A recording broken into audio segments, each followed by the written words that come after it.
Welcome back to Prodigy Greek. We have two new words to learn today.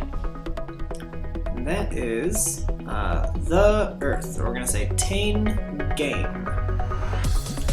And the way this is kind of look is like this.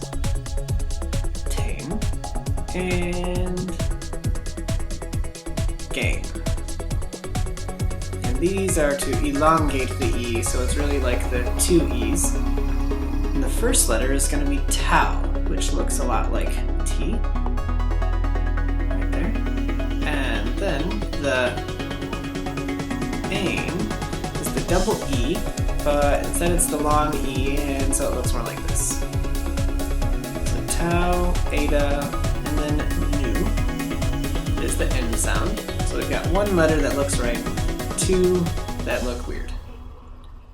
Two Greek letters to think about here. So tain and then gain. Gamma here looks a lot like a G. We've got this component the same, so if I was to just kind of fill this up a little bit more, that would pretty much be a gamma. So instead of this little swoosh right there, if I was to rewrite my G, that looks kind of silly. I usually write my G's like this, but instead of this little part, if I just started it kind of up here instead, and then kept it going a little bit, as if I was going to write like G-E, it's kind of like that. Anyway, so that's the gamma, and it really does look quite similar to a G in English, if you think about it the right way. And then we have our long E, again, just like we did in the first word.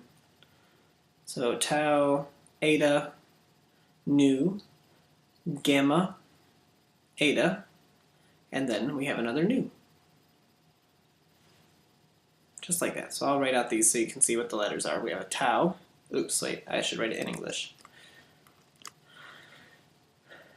Tau is there. And then eta.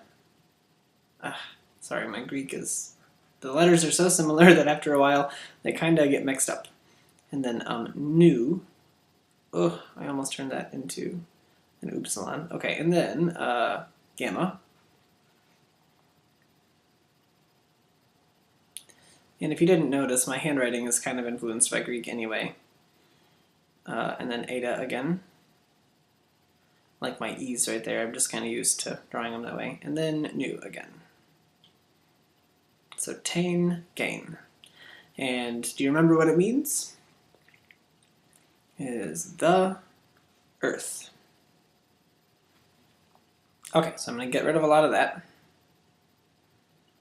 And now see if you can write tain gain in Greek on your own. And if you already wrote it down, then cover it up.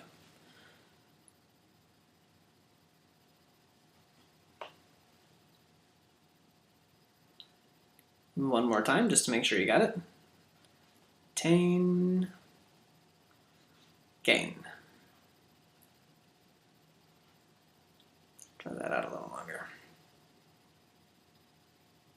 Okay, and so we have, in the beginning, God created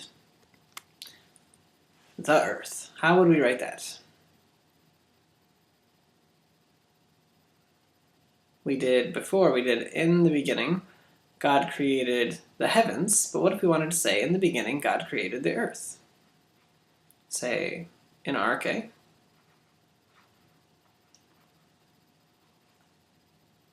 Epoeison.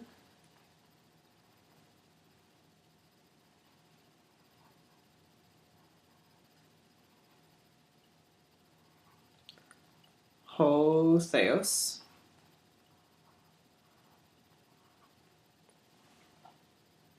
Then before we said the heavens, now we could say the earth. Tain gain. I could put a period there just to let it know, just so we know in English that it's done. Although, in the oldest Greek, they used all capital letters, and they wrote forward, they would kind of write like this, like drawing letters this way, and then they would continue here and go furrow style, so that the next thing they would write would be going this way. I call this furrow because it's kind of like the way a plow would go into a field. And then they would keep writing that way, and it was quite confusing. There was no punctuation at all, so you didn't know where a word or a sentence was starting or stopping. And then eventually they developed the lowercase as a script format, a little faster to write, a little more of a flowing style, and we'll learn to do that soon. But now usually we have all sorts of little things going above words and stuff. I'm leaving out some of these things that usually go in here, so if you are more of a expert at Greek, you know that I'm leaving out a lot of stuff just to help it be more simplified right now, and I find that only some of these things are actually helpful at first anyway. So in the beginning, God created the earth. Make sure you can write that all out from memory, as well as in the beginning, God created the heavens. And good job!